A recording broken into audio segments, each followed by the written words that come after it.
الحمد لله وكفى وسلام على عباده الذين اصطفى خصوصا على سيد الرسل وخاتم الأنبياء وعلى آله وأصحابه الأتقياء أما بعد اللهم صل على سيدنا ومولانا محمد النبي الأمي وعلى آله وصحبه وبارك وسلم۔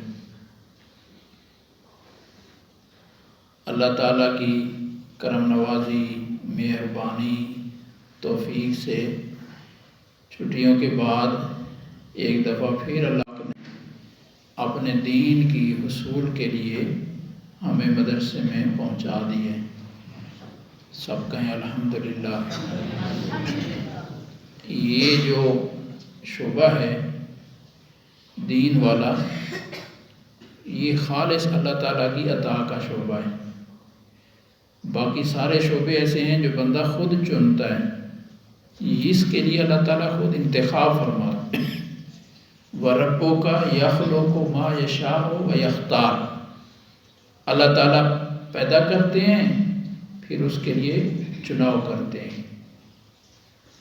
تو الحمدللہ اللہ نے ہمیں اس کے لیے چنا ہے۔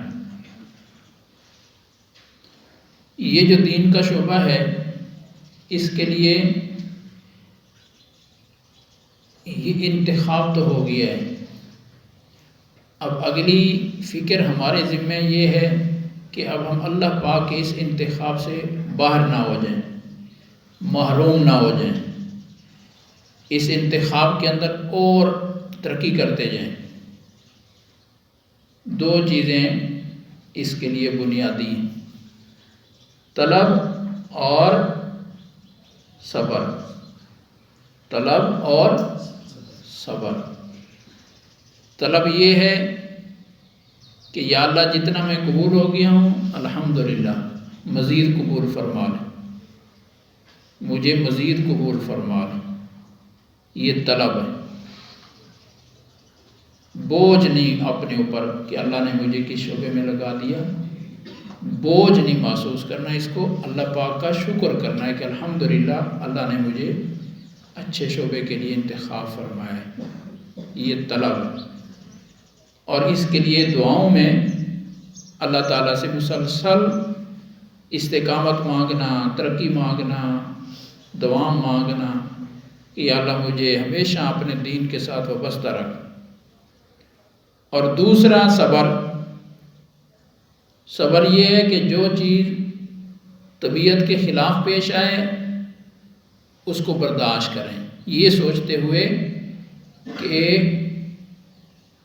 طریقہ یہی ہے، اللہ پاک کی سنت یہی ہے کہ جس کو قبول کرتے ہیں اس کو پھر آزماتے ضرور ہیں، جس کو قبول کرتے ہیں اس کو آزماتے ضرور ہیں۔ سب سے بڑا قبولیت کا جو منصب ہے وہ انبیاء علیہ السلام کے پاس ہے، اتنی بڑی قبولیت اور کسی کو نہیں ملی، سب سے بڑی آزمائشیں بھی ان پر آئیں۔ پھر انبیاء علیہ السلام کے پاس سب سے بڑا مقبول طبقہ صحابہ کرام کا ہے، تو انبیاء علیہ السلام کے پاس سب سے بڑی آزمائشیں صحابہ کرام پر آئی ہیں۔ حضرت خبیب رضی اللہ تعالیٰ عنہ 10 صحابہ کو حضور صلی اللہ علیہ وسلم نے کسی علاقے میں بھیجا، غداری ہو گئی، 8 شہید ہو گئے، یہ 2 گرفتار ہو گئے، حضرت خبیب، زید بن دسنہ، یہ 2 حضرات گرفتار ہو گئے۔ انہوں نے جا کر مکے میں ان کو بیچ دیا۔ مکے والوں کے بندے قتل ہو چکے تھے بدر میں، وہ ان کو قتل کر کے اپنے مقتولین کا بدلہ لینا چاہتے تھے، لیکن مہینہ چل رہا تھا ذیقعد کا، ذیقعد، ذی الحج، محرم، یہ 3 مہینے ایسے تھے جن میں وہ قتل کرنے کو حرام سمجھتے تھے، اس لیے یہ 3 مہینے انتظار کرنا ضروری تھا۔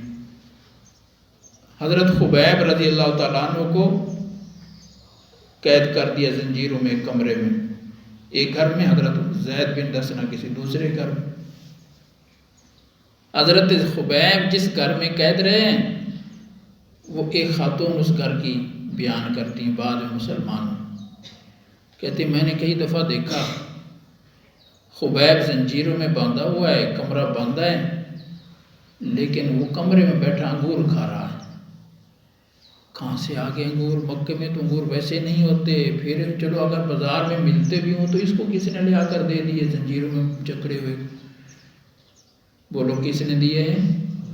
اللہ نے۔ اب جو اللہ حضرت خبیب رضی اللہ تعالیٰ عنہ کو کمرے میں بٹھا کے انگور پہنچا سکتا ہے، وہ اللہ زنجیر توڑ دے حضرت خبیب کو بھگا دے، تو اللہ پاک یہ نہیں کر سکتا؟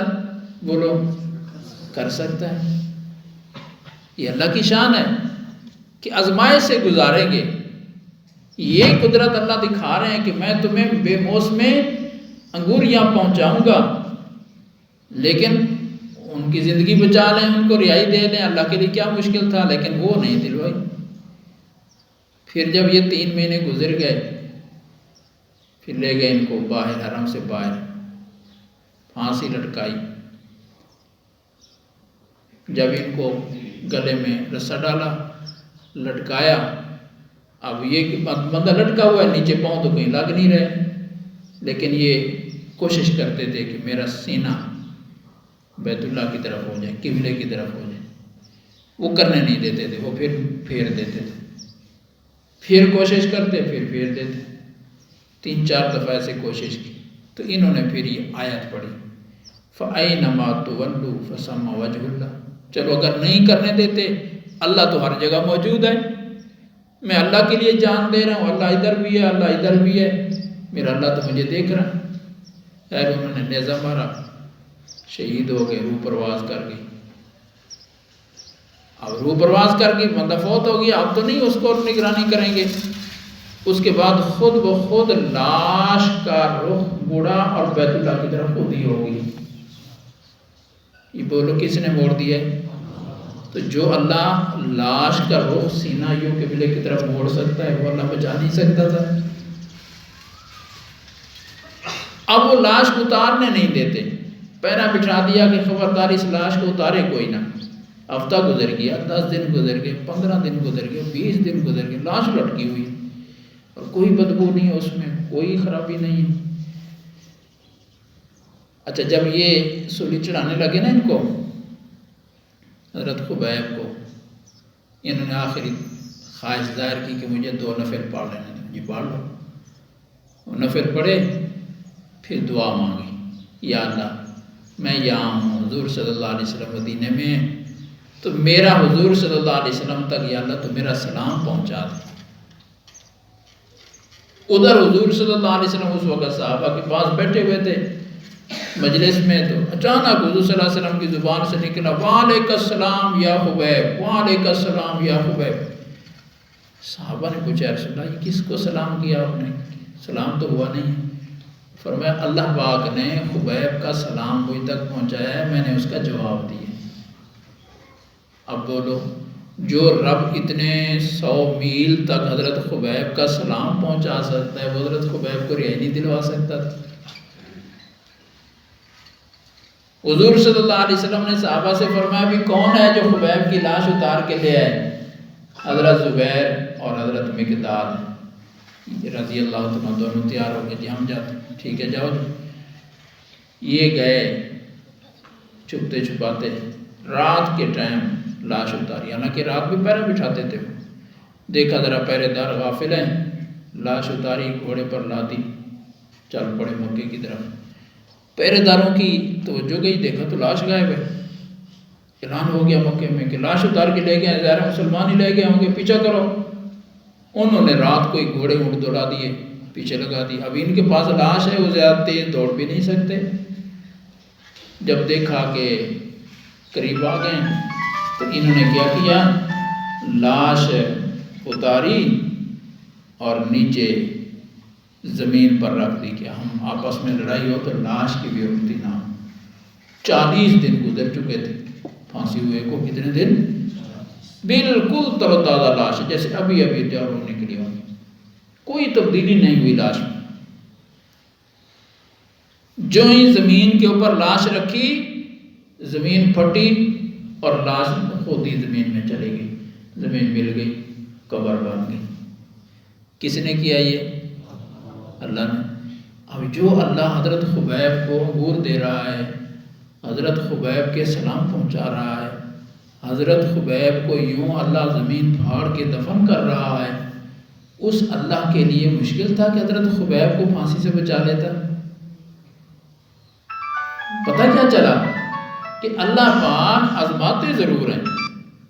اللہ کے ہاں قبولیت آتی ہے کس کے بعد؟ امتحان کے بعد۔ لیکن کتنا آزماتے ہیں؟ جتنا بندے کا ایمان مضبوط ہوتا ہے اتنا آزماتے ہیں۔ وہ بڑے ایمان والے تھے، پہاڑ جیسے ایمان والے تھے، اسی لیے ان کے پاس آزمائشیں بھی بڑی بڑی آئی ہیں، اور ہم تو چھوٹے سے ایمان والے ہیں۔ اتنا چھوٹا وہ چونٹی کے انڈے ہوتے ہیں نا، چھوٹے چھوٹے سفید سفید، تو ہمارا تو اتنا ایمان ہے، اس لیے ہمارے اوپر آزمائشیں بھی چھوٹی چھوٹی آتی ہیں۔ کیا آزمائشیں آتی ہیں؟ آج روٹی 1 گھنٹہ لیٹ ہو گئی، بڑا غصہ چڑھا، بھی 1 گھنٹہ پورا روٹی لیٹ ہو گئی، بھائی یہ ہماری آزمائش ہے۔ اما یاد آ رہی ہے جی دل نہیں لگ رہا، بھائی یہ آزمائش ہے۔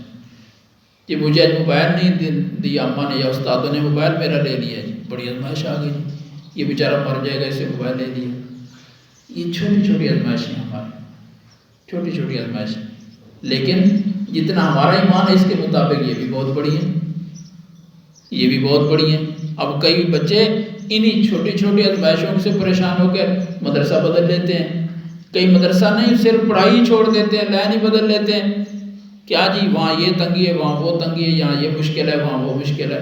بھی اللہ کے بندو دیکھو کیسی بہترین عمارتوں میں بیٹھے ہو، کیسے شاندار ماحول میں بیٹھے ہو، اس سے زیادہ اور عیاشیاں، اس سے زیادہ فراوانیاں، اس سے زیادہ آسانیاں اور کیا ہو سکتی ہیں؟ اللہ نے ایسی ایسی نعمتیں دے دی ہیں تمہیں کہ ایسی نعمتیں تو ہر گھر میں بھی میسر نہیں ہیں۔ کتنے گھر ایسے ہیں جن کو یہ نعمتیں میسر نہیں ہیں؟ اتنا صاف ستھرا خوبصورت ماحول ان کو گھروں میں نصیب نہیں ہے جتنا اللہ نے ان کو مدرسوں میں دیا ہوا ہے۔ لیکن پھر بھی کوئی بندہ ایسا نہیں ہے جس کو یہ کہے کہ میں طبیعت میں جو سہولت چاہتا تھا ہر سہولت مل گئی ہے۔ یہ تو زرداری کو بھی نہیں مل رہی، ہمارے شہباز شریف صاحب کو بھی نہیں مل رہی، بی بی مریم کو بھی نہیں مل رہی، ہمیں کہاں سے ملنے؟ یہ تو انسان کی فطرت، جو چیز میں چاہتا تھا مجھے ہر چیز مل گئی ہے۔ یہ صرف ہم جا کر کہیں گے جنت میں۔ کہاں جا کر کہیں گے؟ جنتی، ہر جنتی وہ کہے گا جو میں چاہتا تھا مجھے، وَلَكُمْ فِيهَا مَا تَشْتَهِي أَنفُسُكُمْ، جو دل میں آئے گا ملے گا، جو دل میں آئے گا، جو چاہو گے ملے گا۔ اللہ نے قرآن میں وعدہ کر رکھا، یہ تو صرف جنت میں ہونا ہے، دنیا میں تو کسی کے ساتھ بھی نہیں، کسی کے ساتھ بھی نہیں۔ بڑے سے بڑا ہمارا دیکھو وہ بیچارہ ٹرمپ لٹکا ہوا ہے، نہ اوپر کا نہ نیچے کا، غصہ بھی دھمکیاں بھی دیتا ہے، غصہ بھی ہوتا ہے، معافی بھی مانگتا ہے۔ اللہ کہ دنیا کا اس وقت سب سے بڑی بلا ہے وہ، لیکن اس کی بھی ہر حسرت پوری نہیں ہو رہی۔ تو کوئی بھی ایسا نہیں ہے جس کی ہر حسرت پوری ہو، لیکن وہ صبر کر رہے ہیں دنیا کی خاطر، اور ہم نے تھوڑا سا صبر کرنا ہے کس کے لیے؟ اللہ کے لیے، دین کے لیے۔ ان چھوٹی چھوٹی آزمائشوں پر جب ہم صبر کریں گے نا، پھر اللہ کی طرف سے 2 وعدے ہیں۔ کون سے؟ ایک وعدہ ہے فراوانیوں کا، کہ یہ تنگی کئی آسانیوں کے دروازے کھول دے گی، یہ تنگی کئی آسانیوں کے، آج یہ تنگی برداشت کر لو، اس تنگی کے عوض میں اللہ تمہیں چند دنوں کے بعد، چند مہینوں کے بعد، چند سالوں کے بعد 10 سہولتیں دے دیں گے۔ یہ اللہ کا وعدہ ہے۔ جو آج تنگی برداشت کر رہا ہے، جتنی تنگیاں برداشت کر رہا ہے، ان قریب کتنی سہولتیں اس کو ملنے والی۔ اور دوسرا قبولیت ملنے والی۔ تنگیوں پر کتنے وعدے ہیں؟ 2۔ تنگیوں پر صبر کرے گا، اللہ تعالیٰ کس کا دروازہ کھولے گا؟ سہولتوں کا۔ آج سہولتیں ڈھونڈے گا، تنگی پر صبر نہیں کرے گا، تنگیوں میں ہی رہے گا، اس کے لیے سہولتوں کا دروازہ نہیں کھلے گا۔ سہولتوں کا دروازہ اس پر کھلتا ہے جو کچھ عرصہ تنگیوں پر صبر کر لیتا ہے۔ امتحان ہوتا ہے نا، یہ ہر بندے کا امتحان ہے۔ تو سہولتوں کا دروازہ اللہ کھولیں گے، اور دوسرا قبولیت کا دروازہ کھولیں گے۔ بس یہ سنت اللہ ہے، یہ اللہ پاک کی عادت ہے۔ اور اس لیے دو چیزیں میں نے عرض کی، کون سی؟ طلب اور صبر. طلب اور صبر. طلب کیا ہے؟ دل سے، زبان سے، دل سے چاہنا ہے، زبان سے مانگنا ہے یا اللہ مجھے دین کی خدمت کے لیے مزید قبول فرما، یہ طلب ہے. اور صبر طبیعت کے خلاف ہر بندے کو کوئی نہ کوئی چیز پیش آنی ہے، ہر طالب علم کو، ہر استاد کو کوئی نہ کوئی معاملہ ایسا پیش آنا ہے جو اس کی طبیعت کے خلاف ہے، اس پر صبر کرنا ہے. پھر دیکھو کہ اللہ پاک انشاءاللہ کچھ ہی عرصے کے بعد آپ کے لیے سہولتوں کے، آسانیوں کے، فراوانیوں کے ایسے دروازے کھول دے گا، پھر آپ بھول جائیں گے ان تنگیوں کو، ان پریشانیوں کو بھول جائیں گے. اللہ انشاءاللہ اتنا آپ کو نوازے گا. اللہ پاک عمل کی توفیق عطا فرما دے.